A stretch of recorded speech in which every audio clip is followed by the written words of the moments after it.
bite hard on us this time around, being the fact that what we bargained for is not exactly what we are seeing now.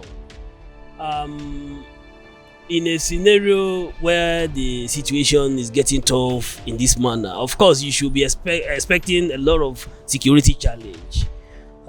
People might not be of negative character, but with the way we are heading, it will lead some people to what they don't intend to do. Take for instance the issue of insecurity everywhere. If the ASU has to continue this way without having that consideration, of course you don't expect youth to go idle, you know, with kind of the blood flowing, in their system. They will either think of one or two things to do, which they might thought is the best thing to do, of which vividly is not the right thing, but no option. So these are the things that I believe the ASU has to consider in order not to add more salt to an injury. You understand? So aside that, the fuel scarcity is not a new thing to this country. It's not a new thing, but we never thought it should be something that will continue to persist.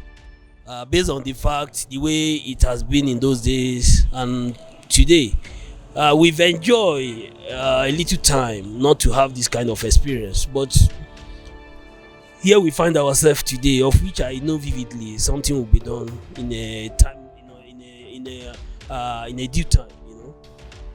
It's one problem too many.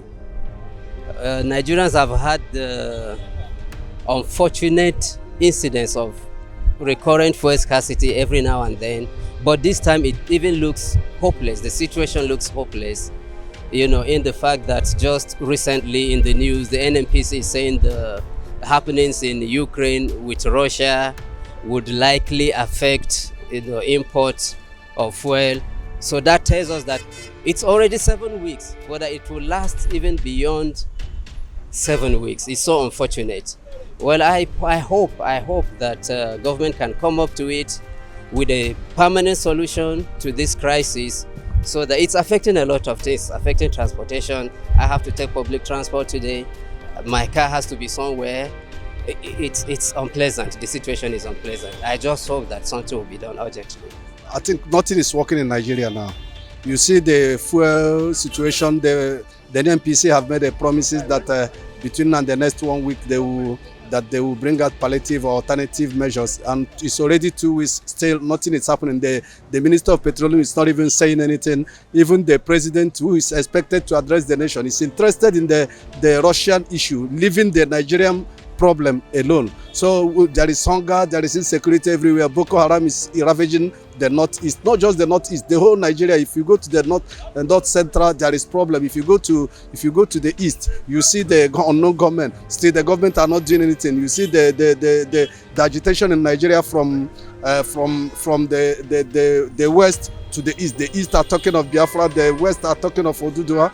That is to tell you, if the nation is working, if things are working, all this agitation will not be there. But because nothing is working, the government is collapsed. The government has already collapsed. If we must tell ourselves the truth. It's like an adult eating what was handed over to him to keep for a child. That is the case of Abakari. We all expected a lot from him after the Evans case. Everybody was like this super cop, and all of a sudden, in our local dialect, we said the man just fall everybody hand. So we didn't really know that he was more than what we were expecting him. The case becomes a case of the animal now chasing the hunter, because we expected a lot from him, from the track record, but we didn't know that on the ground he was doing the reverse. So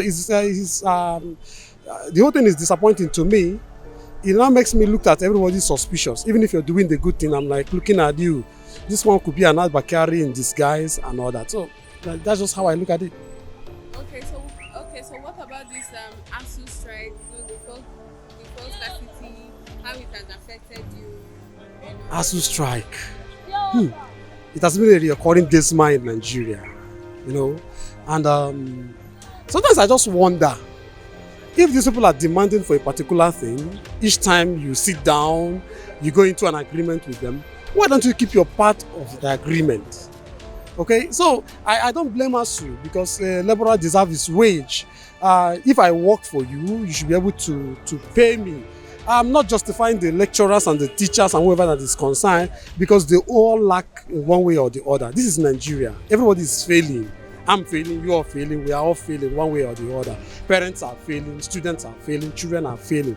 So, but the federal government aspect is, why don't you do your part? Because you have the oversight function over ASU.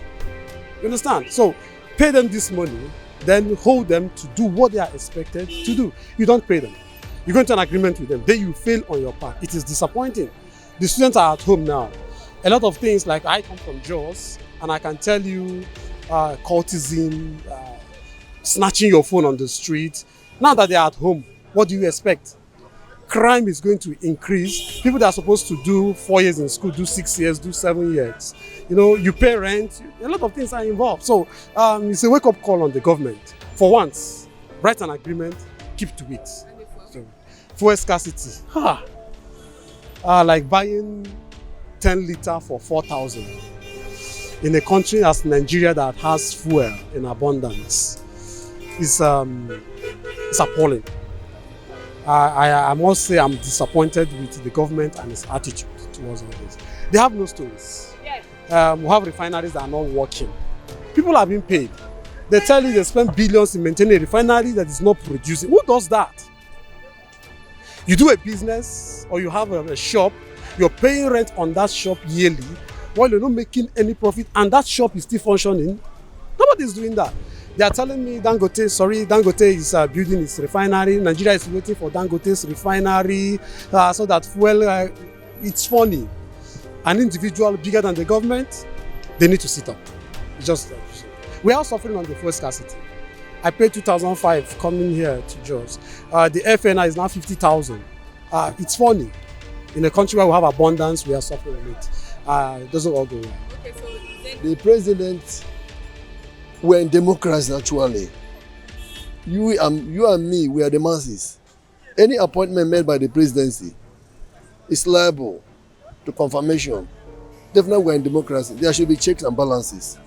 So if the people were elected approve it, we have nothing to do. Because you and me cannot go there. Some people are representing us there. And they are the people we're looking on to. If they say they give him go ahead, there's nothing we can do. But we know the intention of this government is to fight corruption. And the question is, are they fighting corruption? Well, the other way, we may say yes, we may say no. You see, Nigeria now, I think what we were expecting from the government is not done. Because the government has no supervision at all. The government have been trying to do so many things, but have no supervision. If I give you money to go to the market and buy foodstuffs, at least if it is 100,000, when I gave you the money, you come back. I'm supposed to ask, what have you bought? Have you done justice to the money I gave you? It's supposed to be so. But now, present government, they are just too slow in supervising their activities. So I don't know how Nigeria is going to resuscitate this in the nearest future. I wish the government will stand up to say, like teachers in Benue State. As I'm talking to you now, I was retired 2018. 5 years ago, I've never corrected one kobo, both pension and gratuity. Likewise, my colleagues there in Benue State too. It is happening all over. No government will stand up and say, why have you not paid these people? And they gave this money out to the governors. They would refuse to pay. So what I'm saying is that the government are trying their best, but they have no supervision on the things they have given them to do. Okay, Thank so you. Then, what about the fuel scarcity? How has it affected you? The first scarcity, Nigeria should make their haste movement to it, because like from from day to this place used to be 200 naira, but we are paying 400 and something naira now, 450 or 400 naira. So what I'm trying to say is, Nigeria should at least, we are having crude oil in Nigeria, and there's nothing we can do to it.